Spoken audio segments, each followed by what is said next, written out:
Good morning 6th standard. ಇವಾಗ ನಿಮಗೆ ಒಂದು ಲೆಸನ್ ಕೊಟ್ಟಿದ್ದೆ. ಅದು ಒಂದು ನಮ್ಮದು ಫೆಸ್ಟಿವಲ್. ಈ ಫೆಸ್ಟಿವಲ್ ಸೆಲಿಬ್ರೇಟ್ ಮಾಡೋದು ಯಾರು? ಮುಸ್ಲಿಮ್ ಅವರು. ಹಿಂದೂಸ್ ಡಿಫ್ರೆಂಟ್ ಫೆಸ್ಟಿವಲ್ ಇರುತ್ತೆ, ಮುಸ್ಲಿಮ್ ಡಿಫ್ರೆಂಟ್ ಫೆಸ್ಟಿವಲ್ ಇರುತ್ತೆ, ಕ್ರಿಶ್ಚಿಯನ್ ಡಿಫ್ರೆಂಟ್ ಫೆಸ್ಟಿವಲ್ ಇರುತ್ತೆ. ಇಲ್ಲಿ ಅದು ಫೆಸ್ಟಿವಲ್ದು ಹೆಸರು ಈದ್. ನಿಮಗೆ ಎಲ್ಲರಿಗೂ ಗೊತ್ತು ಈದ್. ಈದ್ ಕಾ ತೌಹಾರ್, ಫೆಸ್ಟಿವಲ್ ಆಫ್ ಈದ್. ಅಲ್ಲಿ ಲೆಟರ್ ಒಂದು ಫ್ರೆಂಡ್ ಅವ್ರದ್ದು ಬೇರೆ ಫ್ರೆಂಡ್ಗೆ ಬರಿತಾ ಇದ್ದಾರೆ. ಅದು ಲೆಟರ್ ಬರೆದ ಥರ ಇದಲ್ಲಿ ಫೆಸ್ಟಿವಲಲ್ಲಿ ಅವ್ರು ಏನೇನು ಮಾಡಿದ್ದು ಡೀಟೇಲ್ಸಲ್ಲಿ ಅವ್ರಿಗೆ ಬರೆದು ಕೊಡ್ತಾ ಇದ್ದಾರೆ. ಪ್ರಿಯ ರೋಹನ್ ನಮಸ್ತೆ. ಫಸ್ಟ್ ರೋಹನ್ ಯಾರಿಗೆ ಬರಿತಾ ಇದ್ದಾರೆ? ರೋಹನ್ಗೆ. ಫಸ್ಟ್ ಏನು? ನಮಸ್ಕಾರ. ಅದು ಲೆಟರ್ ಬರೀತಾರೆ ಅಂದರೆ ಫಸ್ಟ್ ನೇಮ್ ಬರಿಬೇಕು, ಆಮೇಲೆ ರೆಸ್ಪೆಕ್ಟ್ ಕೊಡಬೇಕು. ये तो तुम जानते ही हो कि ईद प्रेम और खुशियाँ का त्योहार है. ಅದು ಅವ್ರಿಗೆ ಹೇಳ್ತಾ ಇದ್ದಾರೆ, ನಿಮಗೆ ಗೊತ್ತು ಈದ್ ಯಾಕೆ ಸೆಲಿಬ್ರೇಟ್ ಮಾಡೋದು? ಪ್ರೀತಿ ಮಾಡೋಕ್ಕೆ, ನಮಗೆ ಹ್ಯಾಪಿನೆಸ್ ಬರಬೇಕು ಅಂತ ನಾವೆಲ್ಲರೂ ಈದ್ ಸೆಲಿಬ್ರೇಟ್ ಮಾಡೋದು. मैंने तुमको बताया था कि ईद का त्योहार मनाने के लिए हमारा पूरा परिवार इकट्ठा होता है. ಅವ್ರು ಏನು ಹೇಳ್ತಾರೆ? ನಮ್ಮ ಫೆಸ್ಟಿವಲ್ ಯಾವಾಗ ಇರುತ್ತೆ, ಆಚೆ ಕಡೆ ಯಾರು ಇದೆ ಅಂದರೆ ಆವತ್ತು ದಿನ ಎಲ್ಲರೂ ನಮ್ಮ ಮನೆಗೆ ಜೊತೆಗೆ ಇರ್ತೀವಿ. ಪೂರಾ ಪರಿವಾರ ಇಕ್ಕಟ್ಟ ಅಂದರೆ ಜೊತೆಗೆ ಇರೋದು. ರಂಜಾನ್ ಕೆ ಮಹೀನೆ ಮೇ ಹಮ್ ಲೋಗ್ ರೋಜೆ ರಖ್ತೆ ಹೈ. ನಮ್ಮದು ಜನವರಿ, ಫೆಬ್ರವರಿ, ಕಾರ್ತಿಕ ಈ ಥರ ಮಂತ್ ಇರುತ್ತಲ್ವಾ, ಆ ಥರ ಮುಸ್ಲಿಂ ಮಂತ್ ಒಂದು ಮಂತ್ ನೇಮ್ ರಂಜಾನ್. ಆ ರಂಜಾನ್ ಮಂತ್ ಅಲ್ಲಿನೇ ईद बरादू. रमज़ान के महीने में हम लोग रोज़े रखते हैं. ಫಾಸ್ಟಿಂಗ್, ರೋज़ೆ ಅಂದರೆ ಫಾಸ್ಟಿಂಗ್. ಎಲ್ಲರೂ ಫಾಸ್ಟಿಂಗಲ್ಲಿ ಇರ್ತೀವಿ. 30 रोज़, 30 ಅಂದರೆ 30. 30 रोज़ों के बाद चाँद दिखाई देते हैं. 30 ಡೇಸ್ ಆದಮೇಲೆ ನಮಗೆ ಈ ಥರ ಮೂನ್ ಕಾಣುತ್ತೆ. उसके दूसरे दिन ईद मनाई जाती है. ಈದ್ ಕಂಡಾದ್ಮೇಲೆ ಸೆಕೆಂಡ್ ಡೇ ನಮ್ಮದು ಫೆಸ್ಟಿವಲ್ ನಾವು ಸೆಲಿಬ್ರೇಟ್ ಮಾಡಬೇಕು. हर साल की तरह इस बार भी हम सब ईद की तैयारियों में लग गए. ಎಲ್ಲ ವರ್ಷ ಹಿಂಗೆ ಸೆಲಿಬ್ರೇಟ್ ಮಾಡೋದು, ಈ ವರ್ಷನೇ ಆ ಥರ ಸೆಲಿಬ್ರೇಟ್ ಮಾಡಿದ್ದೀವಿ. सभी के साथ मुझे भी छोटे छोटे काम करने में मज़ा आया. ಎಲ್ಲರಿಗೆ ಮನೆದು ದೊಡ್ಡವರು ಕೆಲಸ ಕೊಟ್ಟರು. ತುಂಬ ಕೆಲಸ ಇರ್ತಾರೆ, ಅದಕ್ಕೆ ಕೆಲಸ ಕೊಟ್ಟರು. ನಾವೆಲ್ಲರೂ ಜೊತೆ ಅದು ಕೆಲಸ ಮಾಡಿದ್ದೀವಿ. ಸಭಿ ಕೆ ಸಾಥ್ ಮುझे भी छोटे छोटे काम करते मज़ा आया. ನಮಗೆ ತುಂಬ ಇಷ್ಟ ಆಯಿತು, ತುಂಬ ಖುಷಿ ಆಯಿತು ಅದು ಕೆಲಸ ಮಾಡಾದ್ಮೇಲೆ. घर में तरह तरह की सेवैया बनी. ಅದು ಡಿಫ್ರೆಂಟ್ ಥರ ಸೇವ್ಗೆ ನನ್ನ ಅಮ್ಮ, ನಮ್ಮ ಆಂಟಿ ಎಲ್ಲರೂ ಮಾಡಿದ್ದು. ಸಭಿ ಈದ್ಗಾಹ್ ಜಾನೆ ಕಿ ತಯಾರಿ ಮೇ ಜುಟ್ ಗಯೆ. ಬೆಳಗ್ಗೆ ಎಲ್ಲರೂ ನಮಾಜ್ ಮಾಡೋಕ್ಕೆ ಈದ್ಗಾಹ್ ಅಲ್ಲಿ ಒಂದು ಫೀಲ್ಡಲ್ಲಿ ಹೋಗೋಕ್ಕೆ ರೆಡಿ ಆಗಿದ್ದೀವಿ. हम बच्चे भी मेला देखने के लिए खुशी से झूम उठे.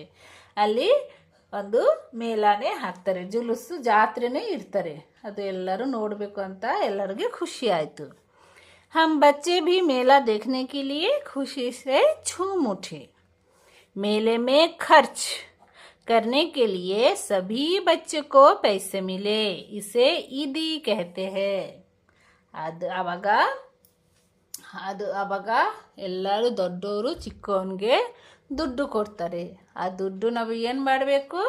ಜುಲುಸಲ್ಲಿ ಹೋಗಿ ಅಲ್ಲಿ ಮೇಳ ನೋಡಬೇಕು, ಫೇರ್ ಇರುತ್ತೆ, ಅಲ್ಲಿ ಏನೋ ಪರ್ಚೇಸ್ ಮಾಡ್ಬೋದು, ತಿನ್ಬೋದು.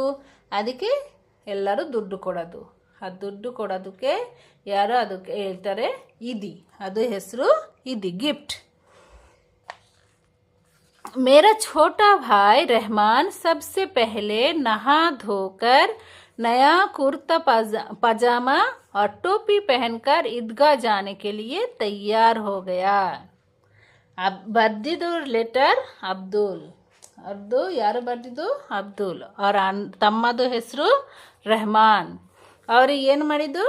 ಬೆಳಗ್ಗೆ ಎದ್ದೊಳ್ಕೊಂಡು ಫಸ್ಟ್ ಅವರೇ ಸ್ನಾನ ಮಾಡಿಕೊಂಡು ನಹಾ ಧೋಕರ್ ಅಂದರೆ ಸ್ನಾನ ಮಾಡಿಕೊಂಡು ನಯಾ ಕುರ್ತಾ ಪಾಜಾಮ ಹೊಸ ಬಟ್ಟೆ ಹಾಕಿದ್ದು ಪಾಜಾಮ ಮತ್ತು ಕುರ್ತಾ ಹಾಕೊಂಡು ಟೋಪಿ ಪೆಹನ್ಕರ್ ಈದ್ಗಾ ಜಾನೆ ಕೆ ಲಿಯೆ ತಯ್ಯಾರ್ ಹೋ ಗಯಾ. ಅದು ನಮಾಜ್ ಮಾಡೋಕ್ಕೆ ರೆಡಿ ಆಗಿದ್ದು. ईदगाह की तरफ जाती हुई टोली देखकर ऐसा लगा जैसे सब प्यार के रंगों में रंग गए हैं. ಎಲ್ಲರೂ ಜೊತೆಗೆ ಹೋಗ್ತಾ ಇದ್ರು. ಅದನ್ನ ನೋಡಿಕೊಂಡು ಏನಾಗ್ತಾ ಮೈಂಡಲ್ಲಿ ಅವ್ರು ಏನು ಥಿಂಕ್ ಮಾಡ್ತಾಯಿದ್ರು, ಎಲ್ಲರದು ಮೈಂಡಲ್ಲಿ ಪ್ರೀತಿ ಇರುತ್ತೆ. ಇಲ್ಲಿ ಯಾರು ದೊಡ್ಡವರು ಇಲ್ಲ, ಪೂರ್ ಪೀಪಲ್ ಇಲ್ಲ, ಎಲ್ಲರೂ ಸಮ ಆಗಿ ಹೋಗ್ತಾ ಇದ್ರು. सब जगह खुशियाँ की चहल पहल थी. ಎಲ್ಲ ಕಡೆ ಹ್ಯಾಪಿನೆಸ್ ಇತ್ತು, ಎಲ್ಲ ಕಡೆ. ಈದ್ಗಾ ಮೇ ಸಭೀನೆ ನಮಾಜ್ ಪಡಿ. ಆಮೇಲೆ ಅವ್ರು ಏನು ಮಾಡಿದ್ದು, ಎಲ್ಲರೂ ಜೊತೆಗೆ ನಮಾಜ್ ಮಾಡಿದ್ದು. ಅವ್ರ ಗಲೆ ಮಿಲ್ಕರ್ ಏಕ್ ದೂಸರೆ ಕೋ ಮುಬಾರಕ್ ಬಾದಿ.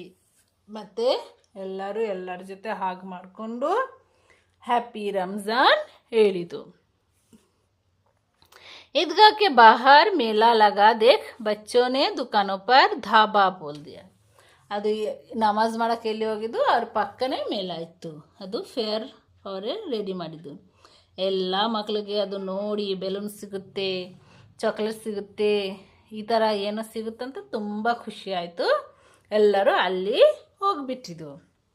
मिठाइयों और खिलौने से सजी दुकानें देखकर मैं भी खुशी से नाच उठा.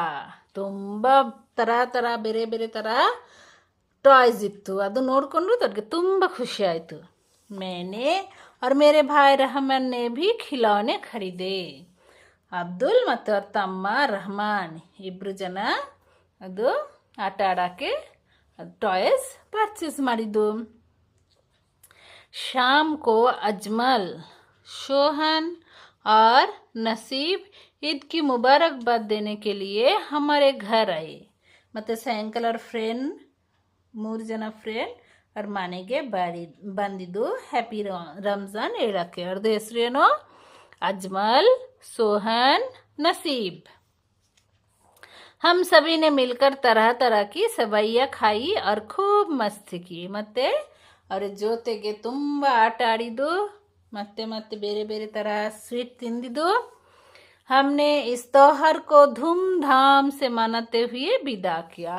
ಆಮೇಲೆ ತುಂಬ ಗ್ರ್ಯಾಂಡ್ ಆಗಿ ಸೆಲೆಬ್ರೇಟ್ ಮಾಡಿದ್ದು. मुझे तुम्हारी कमी बहुत महसूस हो रही थी. ನೀವು ಇಲ್ಲ, ಅದಕ್ಕೆ ನನಗೆ ತುಂಬ ಬೇಜಾರಾಗ್ತಾ ಇದ್ರು. ನೀವು ನನ್ನ ಜೊತೆ ಇರ್ತಾ ಇದ್ದೆ ಅಂದರೆ ತುಂಬ ಖುಷಿ ಆಗ್ತಾಯಿದ್ರು. ಯಾರು ಹೇಳ್ತಾ ಇದ್ದಾರೆ, ಅಬ್ದುಲ್ ಹೇಳ್ತಾ ಇದ್ದಾರೆ ರೋಹನ್ಗೆ. ನೀವು ಇಲ್ಲಿಲ್ಲ, ಅದಕ್ಕೆ ಸ್ವಲ್ಪ ಬೇಜಾರಾಗ್ತಾಯಿದ್ರು. ನೀವು ನನ್ನ ಜೊತೆ ಇರ್ತಾ ಇದ್ದೆ ಅಂದರೆ ತುಂಬ ಖುಷಿ ಆಗ್ತಾಯಿದ್ರು. तुम भी इस त्योहार में मेरे साथ होते तो मुझे और भी अच्छा लगता. ನೀವು ನನ್ನ ಜೊತೆ ಇಲ್ಲಿ ಇರ್ತಾ ಇದ್ದೆ ಅಂದರೆ ನನಗೆ ತುಂಬ ಇಷ್ಟ ಆಯ್ತಾ ಇದ್ದು, ತುಂಬ ಖುಷಿ ಆಗ್ತಾಯಿದ್ರು. ಅಂಕಲ್ ಆರ್ ಆಂಟಿ ಕೋ ಮೇರಾ ನಮಸ್ತೆ ಕಹನ. ಲಾಸ್ಟಲ್ಲಿ ಏನಿರೋದು, ಮನೆಯಲ್ಲಿ ದೊಡ್ಡವರು ಯಾರಿರುತ್ತೆ ಅವರಿಗೆ ರೆಸ್ಪೆಕ್ಟ್ ಕೊಡೋದು, ಚಿಕ್ಕವರು ಯಾರಿರುತ್ತೆ ಅವ್ರಿಗೆ ಪ್ರೀತಿ ಕೊಡೋದು, ಆ ಥರ ಲೆಟರ್ ಬರೆಯೋದು. ಅಂಕಲ್ ಆರ್ ಆಂಟಿ ಕೋ ಮೇರಾ ನಮಸ್ತೆ ಕಹನ. ಅದಕ್ಕೆ ಅವ್ರು ಹೇಳ್ತಾ ಇದ್ದಾರೆ ಅಂಕಲ್ಗೆ ಮತ್ತು ಆಂಟಿಗೆ ನಮ್ಮದು ರೆಸ್ಪೆಕ್ಟ್ ಕೊಡ್ಬೋದು, ನಾನು ಕೊಟ್ಟಿದ್ದೀನಿ, ಅವ್ರಿಗೆ ನಮಸ್ತೆ ಮಾಡಿದ್ದೀನಿ, ನೀವು ಹೇಳು. ಲಾಸ್ಟಲ್ಲಿ ತುಮ್ಹಾರ ದೋಸ್ತ್ ಅಬ್ದುಲ್. ಲಾಸ್ಟಲ್ಲಿ ಬರೆದಿದೆ ನಿಮ್ಮ ಫ್ರೆಂಡ್ ಅಬ್ದುಲ್. ಸೊ ಫಸ್ಟ್ ಯಾರಿಗೆ ಬರೆಯೋದು ಅದು ಲೆಫ್ಟ್ ಸೈಡಲ್ಲಿ ಬರಿಬೇಕು. ಇಲ್ಲಿ ಲಾಸ್ಟಲ್ಲಿ ಲೆಫ್ಟಲ್ಲಿ ಯಾರು ಬರೆದಿದೆ ಅದೇ ಬರಿಬೇಕು. ಸೊ ಸಿಕ್ ಮೋರಲ್. ಇದು ಲೆಸನ್ ಹೋದ್ಮೇಲೆ ನಿಮಗೆ ಏನು ಗೊತ್ತಾಗುತ್ತೆ, मोरल ಏನಿರುತ್ತೆ, त्योहार खुशियाँ और प्यार लेकर आते हैं. Festivals brings happiness and love. Festivals bring happiness and love. ನೀವು ನಿಮ್ಮ ಮನೆಯಲ್ಲಿ ಏನೋ ಫೆಸ್ಟಿವಲ್ ಬಂದಿದೆ ಅಂದರೆ ನಿಮಗೆ ತುಂಬ ಖುಷಿ ಇರುತ್ತೆ. ಅಪ್ಪ ಅಮ್ಮ ಏನೋ ಬಟ್ಟೆ ತೊಗೊಂಡು ಕೊಡ್ತಾರೆ, ಅಮ್ಮ ಥರ ಬೇರೆ ಬೇರೆ ಥರ ಡಿಶ್ ಮಾಡ್ತಾರೆ. ನಿಮಗೆ ತುಂಬ ಖುಷಿ ಇರುತ್ತೆ. ಎಲ್ಲರಿಗೂ ಏನೋ ಫೆಸ್ಟಿವಲ್ ಮನೆಯಲ್ಲಿ ಬಂದಿದೆ ಅಂದರೆ ಅದೇ ಖುಷಿಯಾಗಿ ಇರ್ತೀವಿ ನಾವು, ನನಗೇ ಖುಷಿ ಇರುತ್ತೆ. ಅದೇ ನೀವು ಈ ಲೆಸನ್ ಕರೆಕ್ಟಾಗಿ ಓದಬೇಕು, ಮತ್ತೆ ಮತ್ತೆ ಓದಿ ಪ್ರಾಕ್ಟೀಸ್ ಮಾಡಬೇಕು.